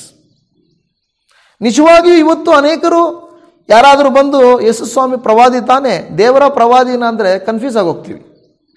ಇಲ್ಲ, ದೇವರು ಅಂತ ಒಬ್ಬ ಬಂದ ತಕ್ಷಣ ಕೆಲವರು ಒಂದು ಪ್ರಶ್ನೆ ಕೇಳೋಕ್ಕೆ ಸ್ಟಾರ್ಟ್ ಮಾಡ್ತಾರೆ. ಎಲ್ಲಿ ಆದರೂ ಯೇಸು ನಾನೇ ದೇವರು ನನ್ನನ್ನು ಆರಾಧಿಸಿದಿರಿ ಅಂತ ಹೇಳಿದಾರಾ ಅನ್ನೋಂಥ ಒಂದು ಪ್ರಶ್ನೆ ಮುಂದಿಟ್ಟರೆ ಸಾಕು, ಜನರು ಅರ್ಧಂಬರ್ಧ ಹೌದಲ್ವ, ಎಲ್ಲಿ ಹೇಳಿಲ್ವಲ್ಲ, ಎಲ್ಲಿ ಹೇಳಿಲ್ವಲ್ಲ ಅಂತ ಹೇಳಿ ಬಿದ್ದು ಹೋಗ್ತಾರೆ. ಯಾಕೆ ಗೊತ್ತಾ? ಸೈತಾನನು ಆ ರೀತಿಯಾಗಿ ಟೆಕ್ನಿಕನ್ನು ಮಾಡ್ತಾನೆ. ಇಲ್ಲಿರೋ ಜನರು ಹಾಗೇನೆ. ಅಲ್ಲಿ ಆರ್ಭಾಟ ಮಾಡುವಂಥ ಗುಂಪಿನಲ್ಲಿಯೇ ಈತನು ನಜರೇತಿನ ಯೇಸು ಅಂದರೆ ಆತನು ಎಲ್ಲಿಂದ ಬಂದಿದ್ದಾನೆ ಅಂತ ಗೊತ್ತು. 2ನೇದು, ಈತನೊಬ್ಬ ಪ್ರವಾದಿ. ಆದರೆ ಈತನು ಯಾಕೆ ಬಂದಿದ್ದಾರೆ ಅಂತ ಇಲ್ಲಿರುವ ನಿಮಗೂ ನನಗೂ ಗೊತ್ತಾಗಬೇಕು. ಯೇಸು ಸ್ವಾಮಿ ರಾಜ್ಯ ಸ್ಥಾಪನೆ ಮಾಡಲಿಕ್ಕೆ ಬರಲಿಲ್ಲ, ಹೆಸರು ಮಾಡಿಕೊಳ್ಳಿಕ್ಕೆ ಬರಲಿಲ್ಲ. ಬದಲಾಗಿ ಯಾಕೆ ಬಂದರು ಅಂದರೆ, ಮಾನವರನ್ನು ಅವರ ಪಾಪಗಳಿಂದ ಬಿಡಿಸುವುದಕ್ಕಾಗಿ ಆತನು ಭುವಿಗೆ ಬಂದನು. Hallelujah, amen. ಯೇಸು ಸ್ವಾಮಿ ಅಲ್ಲಿಗೆ ಬಂದಿದ್ದು ಈ ಹೋಲಿ ವೀಕ್ ಅಂತೇನು ಈಗ ಬರುತ್ತದೆ ನೆಕ್ಸ್ಟ್ ವೀಕ್. ಅನೇಕರು ಏನು ಮಾಡ್ತಾರೆ, ಈ ಭಾನುವಾರದಿಂದ ನೆಕ್ಸ್ಟ್ ಭಾನುವಾರದವರೆಗೂ ಏನು ಮಾಡ್ತಾರೆ, ಇದನ್ನು ಹೋಲಿ ವೀಕ್ ಅಂತ ಹೇಳ್ತಾರೆ, ಪರಿಶುದ್ಧ ವಾರ ಎಂದು ಹೇಳ್ತಾರೆ. ಯಾಕೆಂದರೆ ಈ ವೀಕಲ್ಲಿ ಯೇಸು ಸ್ವಾಮಿ ಏನೆಲ್ಲ ಮಾತಾಡ್ತಾರೋ, ಏನೆಲ್ಲ ಹೇಳ್ತಾರೋ ಬಹಳ ಪ್ರಾಮುಖ್ಯ. ಪ್ರತಿಯೊಂದು ಬಹಳ ಪ್ರಾಮುಖ್ಯ. ಹೇಗೆ ಆತನು ಶಿಲುಬೆಗೆ ಹೋಗ್ತಾನೆ, ಮರಣಿಸ್ತಾನೆ, ಪುನರುತ್ಥಾನ ಆಗ್ತಾನೆ. ಈ ವಾರ ನಮಗೆ ಬಹಳ ಪುನೀತವಾದ ವಾರ, ಪರಿಶುದ್ಧವಾದ ವಾರ ಎಂದು ಕ್ರೈಸ್ತರು ಹೇಳ್ತಾ ಇದ್ದಾರೆ. ನನಗೆ ಯಾವ ಅಭ್ಯಂತರನೂ ಇಲ್ಲ, ನೀವು ಪರಿಶುದ್ಧ ವಾರ ಎಂದುಕೊಂಡ್ರೆ ಯಾವ ಅಭ್ಯಂತರನೂ ಇಲ್ಲ ಯಾರಿಗೇ ಆಗಲಿ. ಆದರೆ ಒಂದು ಸೇವಕನಾಗಿ ನನಗೆ ಅಭ್ಯಂತರ ಏನೆಂದರೆ, ಈ 3 ಗುಂಪಿನಲ್ಲಿ ನಾವು ಎಲ್ಲಿದ್ದೀವಿ? ಯೇಸು ಯಾರು ಅಂತ ನನಗೆ ಗೊತ್ತೇ ಇಲ್ಲಪ್ಪ, ನಾನು ಬರೀ ಸುಮ್ಮನೆ ಚರ್ಚಿಗೆ ಬಂದಿದ್ದೀನಿ. ಅದು ಪ್ರತ್ಯೇಕವಾಗಿ ಈ ದಿನಗಳಲ್ಲಿ ಪ್ರತ್ಯೇಕವಾಗಿ ಬರ್ತೀನಿ. ಈಸ್ಟರ್ಗೆ ಬರ್ತೀನಿ, ಕ್ರಿಸ್ಮಸ್ಗೆ ಬರ್ತೀನಿ, ಗರಿಗಳ ಹಬ್ಬಕ್ಕೆ ಬರ್ತೀನಿ, ಪಾಮ್ ಸಂಡೇಗೆ ಬರ್ತೀನಿ, ಈ ಥರ ಬರ್ತೀನಿ ಅಂತ ಇನ್ನೇನು ನನಗೆ ಗೊತ್ತಿಲ್ಲ ಅನ್ನೋ ಹಾಗಿದ್ದರೆ ನಾವೇನು ಮಾಡಬೇಕು? ಯೇಸುವನ್ನು ಸರಿಯಾಗಿ ಅರ್ಥ ಮಾಡಿಕೊಳ್ಬೇಕು. ಇನ್ನು ಅರ್ಧಂಬರ್ಧ ಅರ್ಥ ಮಾಡಿಕೊಂಡು ಈತನು ಪ್ರವಾದಿನೋ ದೇವರೋ ಗೊತ್ತಿಲ್ಲದೆ ಅವ್ರು ಹೇಳಿದಾಗ ಅವ್ರ ಕಡೆ, ಇವ್ರು ಹೇಳಿದಾಗ ಇವ್ರ ಕಡೆ ವಾಲರು ಇರ್ತಾರೆ ಅಲ್ವಾ? ಲೋಕದ ಹಬ್ಬ ಬಂದಾಗ ಆ ಹಬ್ಬನೂ ಮಾಡ್ತಾರೆ, ಚರ್ಚ್ ಹಬ್ಬ ಬಂದಾಗ ಚರ್ಚಿದು ಮಾಡ್ತಾರೆ. ಚರ್ಚಿಗೆ ಭಾನುವಾರನೂ ಹೋಗ್ತಾರೆ, ಮಿಕ್ಕಿದ ದಿನ ಅಲ್ಲಿಗೂ ಹೋಗ್ತಾರೆ. ಚರ್ಚ್ಗೂ ಹೋಗ್ತಾರೆ, ಕತ್ತಲ್ಲಿ ತಾಯಿತಗಳು ಇರ್ತವೆ, ಕಾಲುಗಳಲ್ಲಿ ದಾರಗಳು ಇರ್ತವೆ, ಕೈಗಳಲ್ಲಿ ದಾರಗಳು ಇರ್ತವೆ, ಬಳೆಗಳು ಇರ್ತವೆ. ಬಳೆಗಳಂದ್ರೆ ನನ್ನ ಉದ್ದೇಶ ಏನೋ ಮಾಡಿಸಿ ಹಾಕ್ಕೊಂಡಿರೋದು ಇರ್ತದೆ, ಎಲ್ಲ ಇರ್ತದೆ. ಅಂದರೆ ಏನು ಅರ್ಥ, ಅದರ ಅರ್ಥ ಎಲ್ಲಿದ್ದೀರಾ ಅಂದರೆ ಅರ್ಧಂಬರ್ಧದಲ್ಲಿದ್ದೀವಿ. ಈ ಎರಡು ಗುಂಪಲ್ಲಿದ್ದರೆ ಏನೂ ಪ್ರಯೋಜನ ಇಲ್ಲ. ಅರ್ಧಂಬರ್ಧ ಯೇಸುವನ್ನು ಅರ್ಥ ಮಾಡಿಕೊಂಡ್ರೂ ಪ್ರಯೋಜನ ಇಲ್ಲ, ಈತನು ಯಾರು ಅಂತ ಗೊತ್ತಿಲ್ಲದೆ ಇದ್ದರೂ ಪ್ರಯೋಜನ ಇಲ್ಲ. ಆದರೆ ನಮಗೆ ಗೊತ್ತಿರಬೇಕು ಈತನು ಯಾರು. ಈತನು ಲೋಕ ರಕ್ಷಕನು, ನಮ್ಮ ಪಾಪಗಳ ಪರಿಹಾರಾರ್ಥವಾಗಿ ಆತನು ಬಂದಾತನು ಎಂಬುದನ್ನು ಮಾತ್ರ ನಾವು ತಿಳಿದುಕೊಳ್ಳಬೇಕು. ಅದು ತಿಳಿದುಕೊಳ್ಳುವುದೇ ಯಾವ ಪ್ರಯೋಜನವೂ ಇಲ್ಲ. ಪ್ರೀತಿಯ ದೇವಜನವೇ, ಈ ಒಂದು ವಾಕ್ಯದಲ್ಲಿ ನಾವು ಓದಿದ ಹಾಗೆ 118:24 ಓದಿದ ಹಾಗೆ ಇನ್ನು ಮುಂದಿನ ವಾಕ್ಯದಲ್ಲಿ ನೋಡ್ತೇವೆ, ಆತನು ನಮಗೆ ಪ್ರಕಾಶವನ್ನು ಅನುಗ್ರಹಿಸಿದ್ದಾನೆ, ರೆಂಬೆಗಳನ್ನು ಹಿಡಿದುಕೊಂಡು ಮೆರವಣಿಗೆಯಾಗಿ ಯಜ್ಞವೇದಿಯ ಕೊಂಬುಗಳ ಸಮೀಪಕ್ಕೂ ಬನ್ನಿರಿ, ನೀನು ನನ್ನ ದೇವರು. ಏನಂತ ಬರಬೇಕು ಅಲ್ಲಿ ಸ್ವಾಮಿ ಹತ್ರ? ನೀನು ನನ್ನ ದೇವರು. ಆಮೇಲೆ ನಿನ್ನನ್ನು ಕೊಂಡಾಡುತ್ತೇನೆ, ನನ್ನ ದೇವರೇ ನಿನ್ನನ್ನು ಘನಪಡಿಸುತ್ತೇನೆ. ಯೆಹೋವನಿಗೆ ಕೃತಜ್ಞತಾ ಸ್ತುತಿ ಮಾಡಿರಿ, ಆತನು ಒಳ್ಳೆಯವನು, ಆತನ ಕೃಪೆಯು ಶಾಶ್ವತವಾದದ್ದು. ಯೇಸುವಿನ ಬಳಿಗೆ ನಾವು ಬಂದಾಗ ಯಾವ ರೀತಿಯಾಗಿ ಬರ್ತಾ ಇದ್ದೇವೆ? ಈತನು ಪ್ರವಾದಿ ಅಂತ ಬರ್ತಾ ಇದೆಯಾ? ಯಾರು ಆಚರಣೆ ಮಾಡ್ತಾ ಇದ್ದಾರೆ, ನಾನು ಸುಮ್ಮನೆ ಬಂದಿದ್ದೀನಿ ಅಂತ ಬರ್ತಾ ಇದ್ದೀವ? ಇಲ್ಲವೇ ನಾವು ಬರುವಾಗ ಉಲ್ಲಾಸದಿಂದ, ವಾಕ್ಯ ಹೇಳ್ತದೆ, ಉಲ್ಲಾಸದಿಂದ ನಾವು ಯೇಸುವಿನ ಬಳಿಗೆ ಬಂದು ಈತನು ನನ್ನ ದೇವರು, ಅದನ್ನು ನಾವು ಅರ್ಥ ಮಾಡಿಕೊಳ್ಳಬೇಕು. ಈತನು ನನ್ನ ದೇವರು, ನಾನು ನಿನ್ನನ್ನು ಕೊಂಡಾಡುತ್ತೇನೆ, ನನ್ನ ದೇವರೇ ನಿನ್ನನ್ನು ಘನಪಡಿಸುತ್ತೇನೆ. ನಾವಿದನ್ನು ಮಾಡುವುದು ಯಾಕೆ? ಒಂದು ವೇಳೆ ಶಿಲುಬೆಯ ಗರಿಗಳನ್ನು ಹಿಡ್ಕೊಂಡು ಸುಮ್ಮನೆ ಎಲ್ಲರೂ ಬೀಸ್ತಾ ಇದ್ದಾರೆ, ಹಾಲೆಲೂಯ ಓಸನ್ನ ಅಂತೇಳಿ ಎಲ್ಲರೂ ಬೀಸ್ತಾ ಇದ್ದಾರೆ ಅಂತ ನಾವು ಸುಮ್ಮನೆ ಬೀಸಕ್ಕೆ ಬಂದಿದ್ದೀವ? ಅಂದರೆ ಸಭೆಗಳಲ್ಲಿ ಇರುವಂಥವ್ರಿಗೆ ನಾನು ಕೇಳ್ತಾ ಇರೋದು, ಬೀಸಕ್ಕೆ ಹೋಗಿದ್ವಾ? ಇಲ್ಲ ಅಂದರೆ ಇದರ ಅರ್ಥ ತಿಳ್ಕೊಳಕ್ಕೆ ಹೋಗಿದ್ವಾ? ದೇವರನ್ನ ಘನಪಡಿಸಲಿಕ್ಕೆ ಹೋಗಿದ್ವಾ? ದೇವರನ್ನ ಕೊಂಡಾಡಲಿಕ್ಕೆ ಹೋಗಿದ್ವಾ? ಇಲ್ಲ ಹಬ್ಬ ಮಾಡ್ಕೊಳಕ್ಕೆ ಹೋಗಿದ್ವಾ? ಯಾವುದು ಮಾಡ್ಕೊಳಕ್ಕೆ ಹೋಗಿದ್ವಿ, ಯಾವುದನ್ನು ಮಾಡಿದ್ವಿ ಅಂತ ನಾವು ನಮ್ಮನ್ನು ಪರೀಕ್ಷೆ ಮಾಡಿಕೊಳ್ಬೇಕು. ಕರ್ತನ ಹೆಸರಿನಲ್ಲಿ ಬರುವವನಿಗೆ ಆಶೀರ್ವಾದ ಎಂದು ನೋಡುತ್ತಾ ಇದ್ದೇವೆ. ಯೋಹಾನನು ಬರೆದ ಸುವಾರ್ತೆ 12ನೇ ಅಧ್ಯಾಯ 12ರಿಂದ ಇರುವಂಥ ವಚನಗಳನ್ನು ನಾವು ನೋಡುವಾಗ ಇನ್ನು ಕೆಲವು ವಿಷಯಗಳನ್ನು ಅದರಲ್ಲಿ ನಾವು ನೋಡುತ್ತೇವೆ. ಯೋಹಾನ 12:12 ಮರು ದಿವಸ ಜಾತ್ರೆಗೆ ಬಂದಿದ್ದ ಜನಸಮೂಹವು ಯೇಸು ಯೆರೂಸಲೇಮಿಗೆ ಬರುತ್ತಾನೆಂದು ಕೇಳಿ ಖರ್ಜೂರದ ಗರಿಗಳನ್ನು ತಕ್ಕೊಂಡು ಆತನನ್ನು ಎದುರುಗೊಳ್ಳುವುದಕ್ಕೆ ಹೊರಗೆ ಬಂದು, ಜಯ, ಕರ್ತನ ಹೆಸರಿನಲ್ಲಿ ಬರುವವನಿಗೆ ಆಶೀರ್ವಾದ, ಇಸ್ರಾಯೇಲಿನ ಅರಸನಿಗೆ ಆಶೀರ್ವಾದ ಎಂದು ಆರ್ಭಟಿಸಿದರು. ಮತ್ತು ಯೇಸು ಕತ್ತೆ ಮರಿಯನ್ನು ತರಿಸಿಕೊಂಡು ಅದರ ಮೇಲೆ ಕೂತುಕೊಂಡನು. ಇದರಿಂದ ಈ ವಾಕ್ಯ ನೆರವೇರಿತು, ಚಿಯೋ ನಗರಿಯೇ ಹೆದರಬೇಡ, ಇಗೋ ನಿನ್ನ ಅರಸನು ಕತ್ತೆಯ ಮರಿಯ ಮೇಲೆ ಕೂತುಕೊಂಡು ಬರುತ್ತಾನೆ ಎಂದು ಶಾಸ್ತ್ರದ ಮಾತು ನೆರವೇರಿತು. ಇಲ್ಲಿ ಪ್ರತ್ಯೇಕವಾಗಿ ನಾವು ನೋಡುತ್ತಾ ಇರೋದೇನೆಂದರೆ 12ನೇ ವಚನ, ಜಾತ್ರೆಗೆ ಬಂದಿದ್ದ ಜನಸಮೂಹವು ಯೇಸುವು ಯೆರೂಸಲೇಮಿಗೆ ಬರುತ್ತಾನೆಂದು ಕೇಳಿ ಅವರು ಸಿದ್ಧತೆಯಿಂದ ಬಂದರು. ಖರ್ಜೂರದ ಮರ ಗರಿಗಳನ್ನು ತಕ್ಕೊಂಡು ಬಂದರು. ಬರುವಾಗಲೇ ಅವರು ತಕ್ಕೊಂಡು ಬಂದರು, ಆತನನ್ನು ಎದುರುಗೊಳ್ಳುವುದಕ್ಕೆ ಹೊರಗೆ ಬಂದರು ಅಂತ ನೋಡುತ್ತಾ ಇದ್ದೇವೆ. ಈ ದಿನ ನಾವು ಸಭೆಗಳಿಗೆ ಬರುವಾಗ ಪದ್ಧತಿಯನ್ನು ಅನುಸರಿಸುವುದಕ್ಕಾಗಿ ಬರುತ್ತಾ ಇದ್ದೇವೆ. ಕರ್ತನ ಮೇಜಿಗೆ ಬರಬಹುದು, ದೀಕ್ಷಾಸ್ಥಾನಕ್ಕೆ ಬರಬಹುದು, ಬೇರೆ ಮ್ಯಾರೇಜ್ ಸಾಂಕ್ರಿಮೆಂಟ್ಗೆ ಬರಬಹುದು. ಏನೋ ಎಲ್ಲರೂ ಮಾಡಿಸ್ಕೊಳ್ತಾ ಇದ್ದಾರೆ, ನಾನು ಮಾಡಿಸ್ಕೋಬೇಕು ಅನ್ನುವಂಥದ್ದಕ್ಕಾಗಿ ಮಾಡ್ತಾ ಇದ್ದೇವಾ? ಇಲ್ಲವೇ ಕರ್ತನನ್ನು ಎದುರುಗೊಳ್ಳುವುದಕ್ಕೂ ಕರ್ತನನ್ನು ಅನುಭವ ಮಾಡುವುದಕ್ಕೂ ನಾವು ಬರಬೇಕಾ? ಅದು ಬಹಳ ಪ್ರಾಮುಖ್ಯವಾಗಿದ್ದು ವಾಕ್ಯಾನುಸಾರವಾಗಿ ದೇವರ ವಾಕ್ಯ ನಮಗೆ ತಿಳಿಸುವಂಥದ್ದು. ಆತನನ್ನು ಎದುರುಗೊಳ್ಳುವುದಕ್ಕೆ ಹೊರಗೆ ಬಂದರು ಮತ್ತು ಜಯ, ಕರ್ತನ ಹೆಸರಿನಲ್ಲಿ ಬರುವವನಿಗೆ ಆಶೀರ್ವಾದ ಎಂದು ಅಲ್ಲಿ ನುಡಿಯುವುದನ್ನು ನಾವು ನೋಡುತ್ತಾ ಇದ್ದೇವೆ. ಮತ್ತಾಯನು ಬರೆದ ಸುವಾರ್ತೆಯಲ್ಲಿ 23ನೇ ಅಧ್ಯಾಯ 39ನೇ ವಚನದಲ್ಲಿ, ಈಗಿನಿಂದ ಕರ್ತನ ಹೆಸರಿನಲ್ಲಿ ಬರುವವನಿಗೆ ಆಶೀರ್ವಾದ ಎಂದು ನೀವು ಹೇಳುವ ತನಕ ನೀವು ನನ್ನನ್ನು ನೋಡುವುದೇ ಇಲ್ಲವೆಂದು ನಿಮಗೆ ಹೇಳುತ್ತೇನೆ ಅಂದನು. ಯೇಸು ಸ್ವಾಮಿ ಹೇಳ್ತಾ ಇದ್ದಾರೆ, ಏನಂತ ಹೇಳಬೇಕಂತೆ? ಕರ್ತನ ಹೆಸರಿನಲ್ಲಿ ಬರುವವನಿಗೆ ಆಶೀರ್ವಾದ ಎಂದು ನೀವು ಹೇಳುವ ತನಕ ನೀವು ನನ್ನನ್ನು ನೋಡುವುದೇ ಇಲ್ಲವೆಂದು ನಿಮಗೆ ಹೇಳುತ್ತೇನೆ ಎಂದು ಹೇಳುತ್ತಾ ಇದೆ.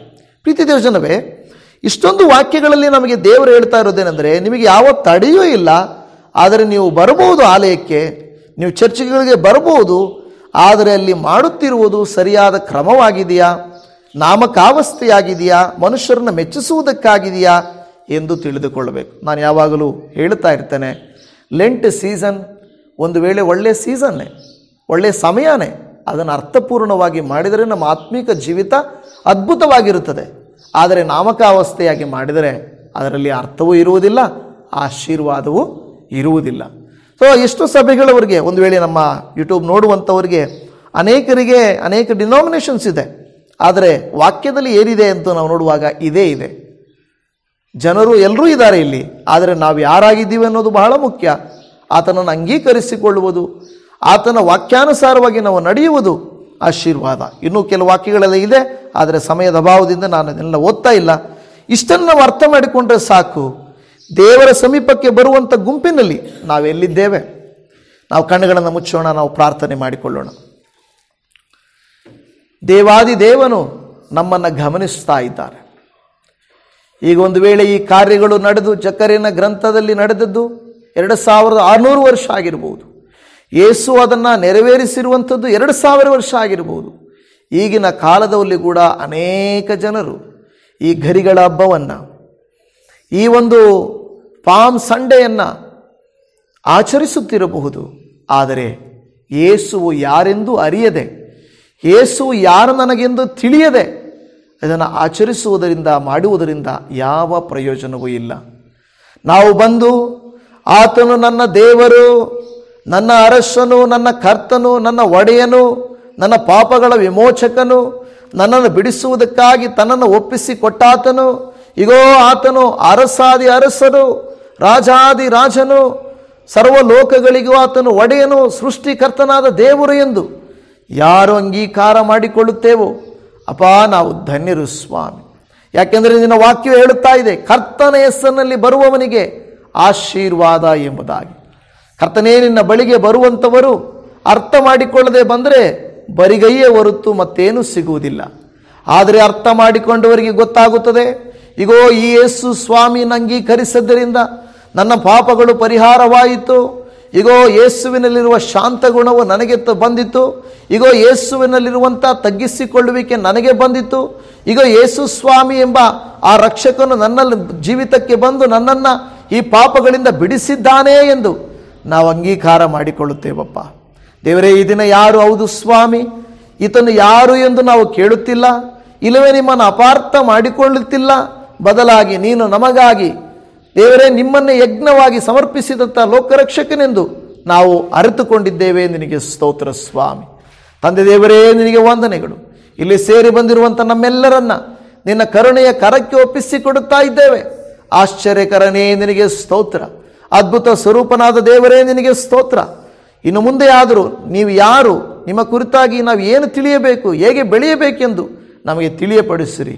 ನಿಮ್ಮನ್ನು ಆತ್ಮೀಯ ರೀತಿಯಲ್ಲಿ ಸತ್ಯಕ್ಕೆ ತಕ್ಕ ಹಾಗೆ ಆರಾಧಿಸುವಂತೆ ಕೃಪೆಯನ್ನು ತೋರಿಸಬೇಕೆಂದು ವಾಕ್ಯಗಳನ್ನು ಕೇಳಿದ ಪ್ರತಿಯೊಬ್ಬರನ್ನು, ಅವರ ಕುಟುಂಬಗಳನ್ನು, ಅವರ ಕೆಲಸ ಕಾರ್ಯ ಪ್ರಯಾಣಗಳನ್ನು, ಅವರ ಜೀವಿತಗಳನ್ನು, ಅವರ ಹೋರಾಟ ಪ್ರಯಾಸಗಳನ್ನು, ಸಮಸ್ಯೆಗಳನ್ನು ಎಲ್ಲದಕ್ಕೂ ಕರ್ತನ ನಾಮದಲ್ಲಿ ಬಂದಿರುವಂಥ ನಮಗೆ ಜಯವುಂಟು ಎಂದು ತಿಳಿದು, ಆಶೀರ್ವಾದ ಉಂಟೆಂದು ತಿಳಿದು ನಿಮ್ಮ ವಾಕ್ಯಗಳಂತೆ ನಡೆದುಕೊಳ್ಳುವುದಕ್ಕೆ ನಮಗೆ ಸಹಾಯ ಮಾಡಬೇಕೆಂದು ಪ್ರಾರ್ಥನೆ ಕೇಳಿದ ಕರ್ತರೇ, ನಿನಗೆ ಕೋಟ್ಯಾನುಕೋಟಿ ವಂದನೆಗಳು, ಸರ್ವಸ್ತುತಿ ಘನಮಾನಗಳು ನಿನಗೆ ಸಮರ್ಪಿಸುತ್ತಾ ಈ ಪ್ರಾರ್ಥನೆಯನ್ನು ನಮ್ಮನ್ನು, ನಮ್ಮ ರಕ್ಷಕನ ಲೋಕರಕ್ಷಕನು ನಮ್ಮನ್ನು ರಕ್ಷಿಸಲಿಕ್ಕಾಗಿ ಕಲ್ವಾರಿ ಶಿಲುಬೆಗೆ ಏರಿದಾತನಾಗಿರುವ ಯೇಸುವಿನ ನಾಮದಲ್ಲಿ ಪ್ರಾರ್ಥಿಸುತ್ತೇವೆ ತಂದೆಯೇ. ಆಮೇನ್, ಆಮೇನ್, ಆಮೇನ್.